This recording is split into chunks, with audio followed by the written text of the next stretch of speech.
कबीर जी की हर वाणी, हर शब्द में जीवन का सत्य छिपा है। एक दोहा जो मनुष्य जीवन का गहरा रहस्य खोल देता है।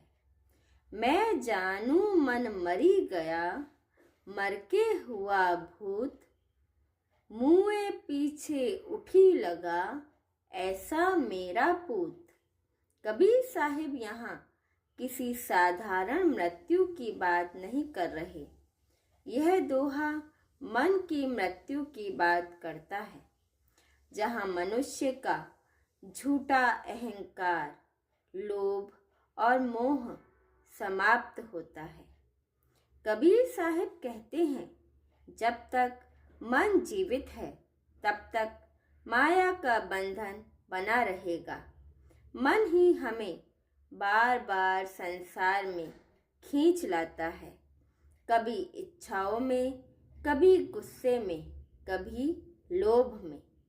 मैं जानू मन मरी गया, अर्थात जब साधक यह समझ ले कि अब मन मर गया, अब उसमें कामना नहीं रही, अब उसमें लालच नहीं, अब उसमें मैं और मेरा का भाव नहीं रहा, तो यह सोचता है अब मैं मुक्त हो गया। लेकिन कबीर जी चेताते हैं, अभी तो परीक्षा बाकी है। मर के हुआ भूत, यानी जब मन मर जाता है तब वह पूरी तरह समाप्त नहीं होता।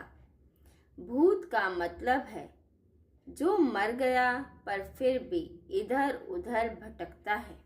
यानी मनुष्य सोचता कि अब मेरा मन शांत है, पर भीतर ही भीतर इच्छाएं, अभिमान और ममता फिर से उठने लगती है। कबीर जी कहते हैं, मुँहे पीछे उठी लगा, ऐसा मेरा पूत। अर्थात मन मरा तो सही, पर थोड़ी देर बाद फिर उठ खड़ा हुआ। फिर वही पुरानी आदतें, वही मोह, वही अहंकार, फिर वही माया का जाल। कबीर जी इस दोहे में मनुष्य को चेतावनी देते हैं, साधना का सबसे बड़ा शत्रु मन ही है। यह हर बार मरता है फिर जीवित हो जाता है। इसे सच में जीतना तभी संभव है जब हम सतगुरु के ज्ञान से इसे बांध दें। गुरु बिन कौन बतावे बाट, अंधा है संसार, मन माया में फंसा रहे, भटकत बारंबार। कबीर साहिब कहते हैं, मन को मारना मतलब इच्छाओं को नियंत्रित करना, परमात्मा की शरण में स्थिर होना। जो मन परम नाम में लग जाता है वही वास्तव में मरता नहीं, वह अमर हो जाता है। कबीर साहिब का यह दोहा हमें सिखाता है कि सच्चा साधक वही है जो अपने मन को जीत ले। मन मरे तो सब मरे, और जो मन को जीत ले वही सच्चा जीवित है।